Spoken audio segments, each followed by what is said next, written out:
Bienvenue sur Exponentiel Lifestyle.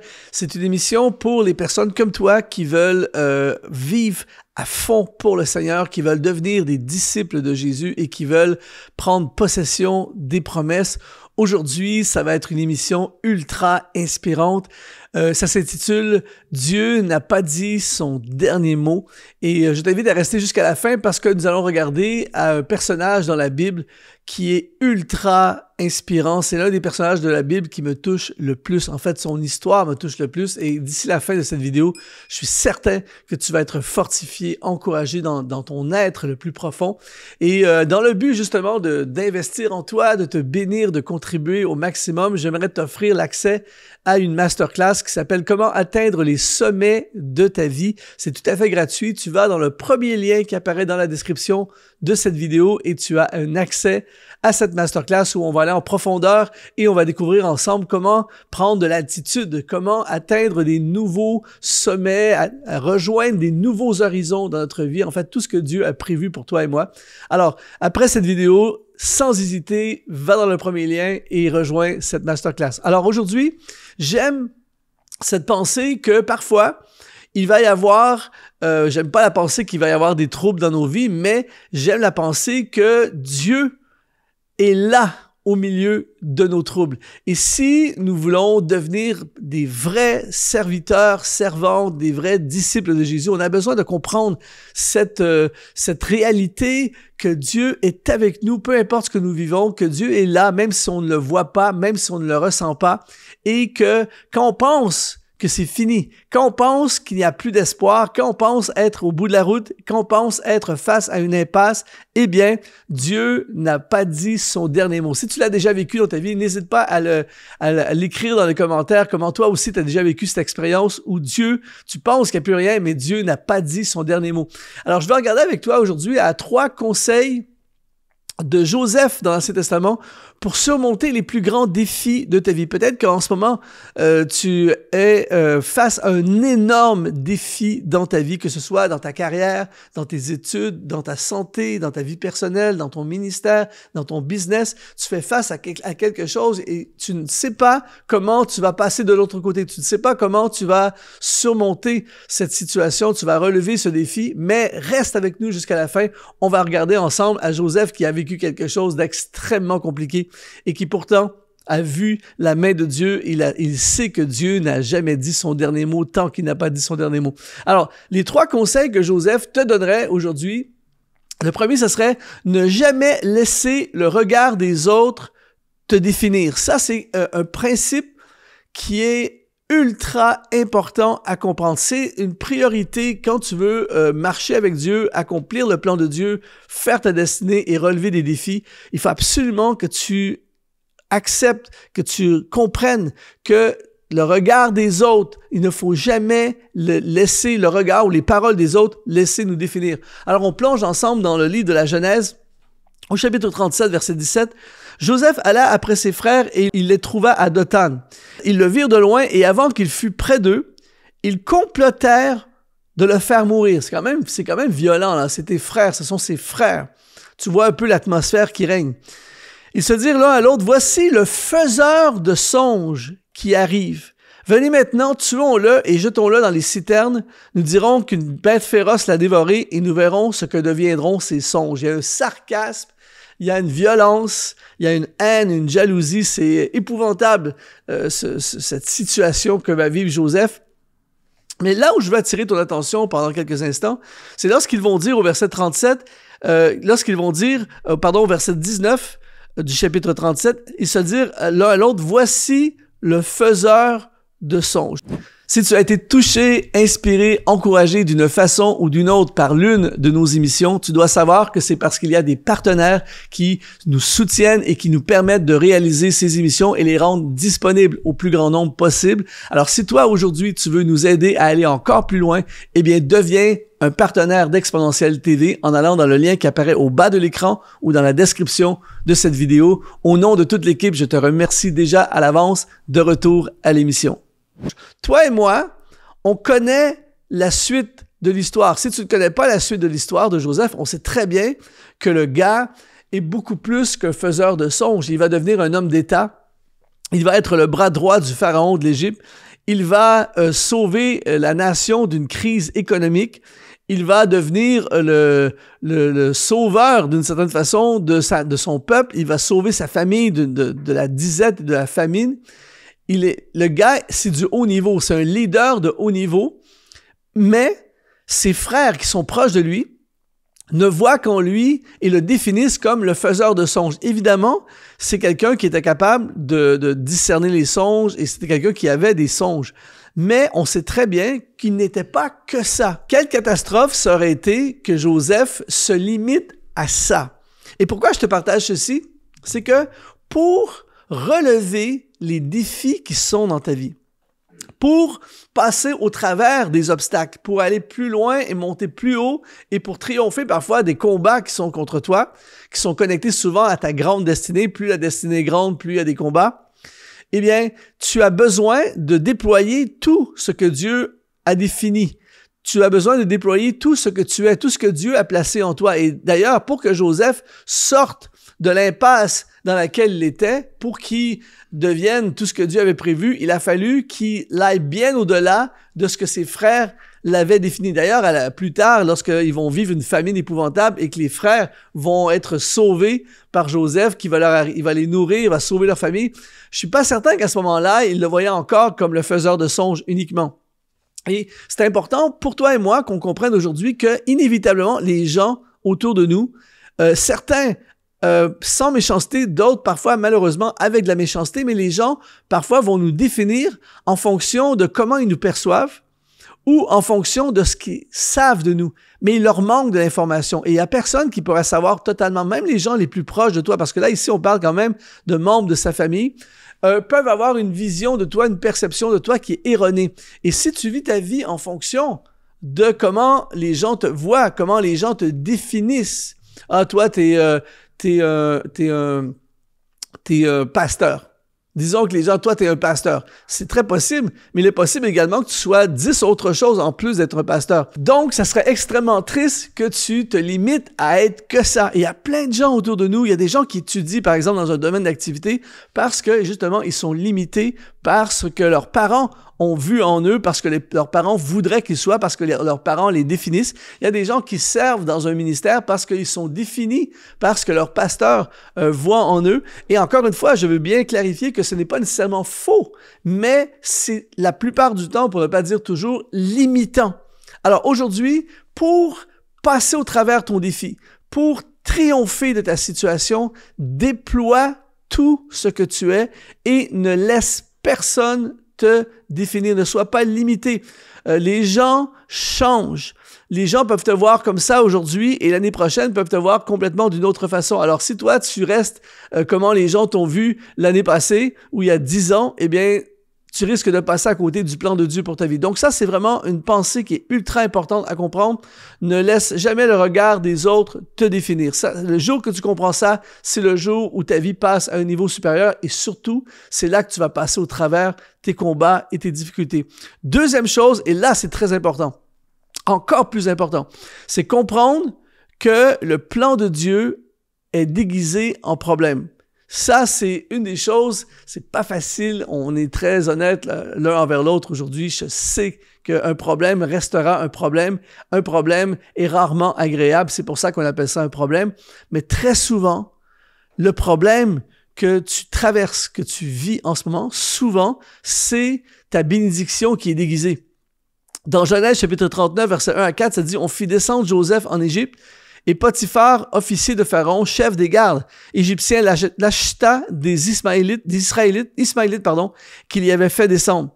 L'Éternel fut avec lui, et la prospérité l'accompagna. Il habitait dans la maison de son maître l'Égyptien, et son maître vit que l'Éternel était avec lui. Retiens ceci. Et que l'Éternel faisait prospérer entre ses mains tout ce qu'il entreprenait. Et Joseph trouva grâce aux yeux de son maître qu'il employa à son service et l'établit sur sa maison et lui confia tout ce qu'il possédait. En fait, si on ne savait pas, en lisant ce passage, si on ne savait pas que Joseph est un esclave, on serait obligé de dire « Wow, c'est génial ce qui est en train d'arriver à Joseph. Il est en train de se retrouver au top. il prospère, Dieu est avec lui, il y a une faveur sur lui, tout ce qu'il entreprend marche, il est employé et là, il se retrouve le manager, le superviseur et son patron lui confie tout ce qu'il possédait. Donc, il y a une bénédiction incroyable au milieu d'un problème épouvantable. Joseph, à ce moment-là, vit l'injustice. Joseph, à ce moment-là, n'a plus d'espoir. T'es esclave, c'est fini. Joseph, à ce moment-là, a des blessures profondes, trahison de ses frères. Joseph, à ce moment-là, a perdu le contrôle de l'avenir de sa vie. Joseph, à ce moment-là, n'a aucune idée de ce qui va lui arriver. Il vit la honte, il est un esclave, c'est compliqué. Mais, au travers de ça, il y a une bénédiction. Et ça, c'est un principe de leadership très important. C'est-à-dire que même quand quelqu'un traverse des difficultés, quelqu'un qui a Dieu dans sa vie, quelqu'un qui a la faveur de Dieu sur sa vie, il va y avoir une bénédiction et une faveur au milieu des difficultés. Et c'est pour ça que toi, en ce moment, si tu fais face à un défi énorme dans ta vie, rappelle-toi que Dieu est avec toi. Ça dit que Dieu était avec Joseph. Rappelle-toi que Dieu est avec toi. Et rappelle-toi aussi que très souvent, ce problème que tu vis, c'est un déguisement qui cache, qui camoufle la bénédiction qui est derrière et qui est souvent manquée par plein de personnes parce que les gens ne se focalisent que sur le problème. Et c'est pour ça que je dis souvent, si tu écoutes beaucoup de mes émissions, tu vas m'entendre souvent dire que la vie est une valse qui implique la bénédiction et le combat, et les deux valsent ensemble. Et dans le texte qu'on vient de lire, c'est exactement ça qui se passe. Joseph, il valse entre « je suis esclave, je suis le chef chez Potiphar, j'ai été trahi par mes frères, je suis le leader et tout ce que je touche est béni. Je suis abandonné, je suis ultra positionné. » Et en fait, il valse et c'est souvent ça. Et nous, on connaît la fin de l'histoire encore une fois et on sait que cette histoire va bien se terminer. On sait que c'est la route. En fait, c'est ça. Moi, c'est un des trucs les plus incroyables.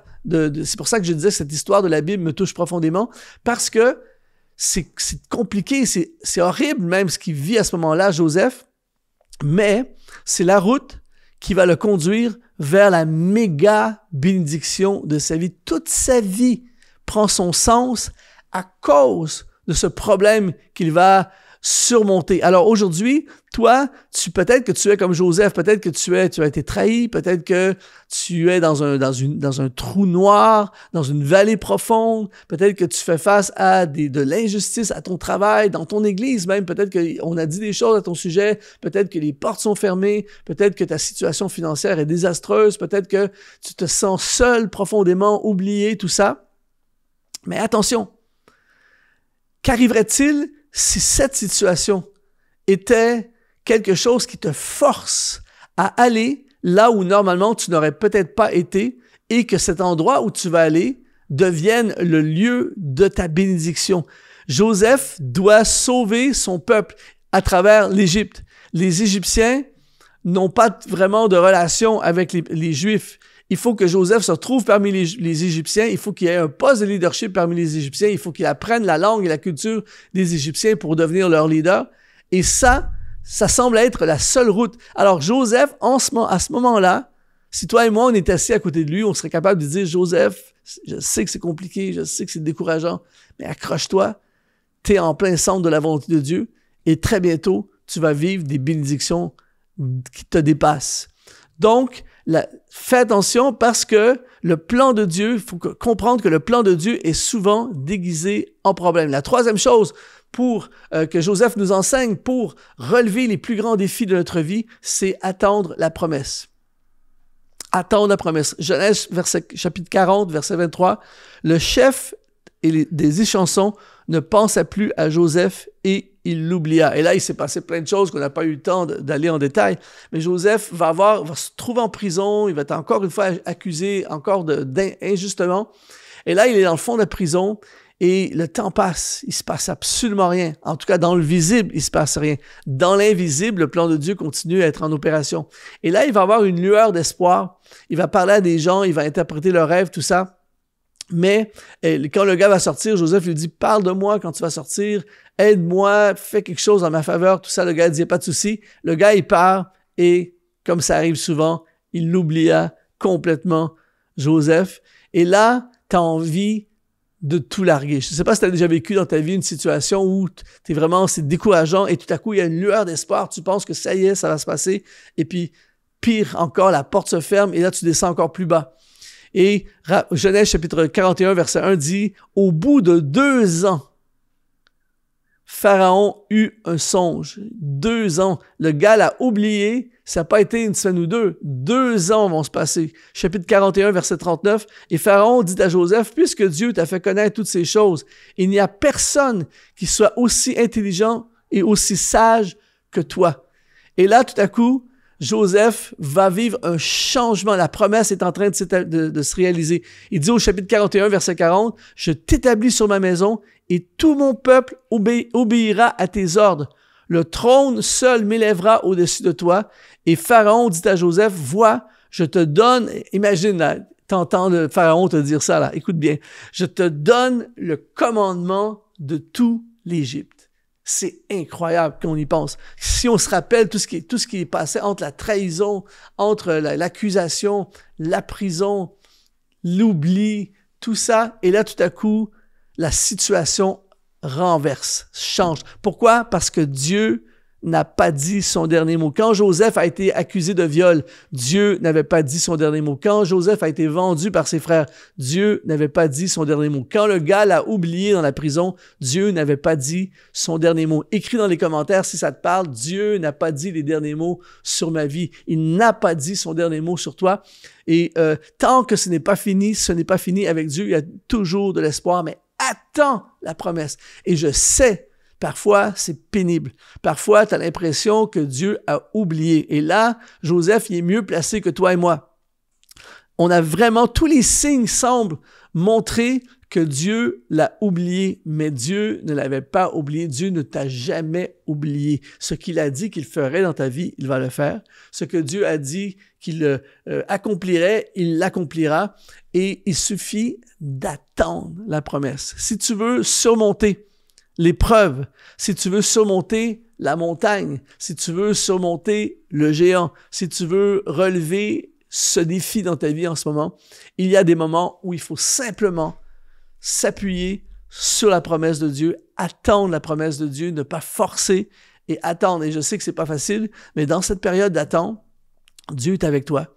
Dieu te console, Dieu te fortifie, Dieu t'accompagne. Et le jour où tu vas voir Dieu ouvrir la porte de la prison, te sortir et te positionner en leadership sur l'Égypte, eh bien, tu te dis, ça valait la peine d'attendre. Et Joseph est devenu une méga bénédiction. Joseph est entré dans la promesse. Joseph a vu la gloire de Dieu, est devenu un instrument de Dieu et il a sauvé même ceux qui lui ont fait du mal et la situation a été renversée. Pourquoi? Parce que Dieu n'avait pas dit son dernier mot. Je pense tout le temps à Habakkuk 2:3 qui dit « Car c'est une prophétie dont le temps est déjà fixé. Et si elle tarde, attends-la, car elle s'accomplira certainement. » Et il dit dans le psaume 33, verset 9, « Car il dit et la chose arrive. Il ordonne et elle existe. » Alors quand Dieu dit quelque chose, prépare-toi, ça va arriver. Alors j'espère vraiment que cette vidéo t'a encouragé aujourd'hui à marcher, accomplir le plan de Dieu pour ta vie, à continuer à avancer en tant que disciple de Jésus.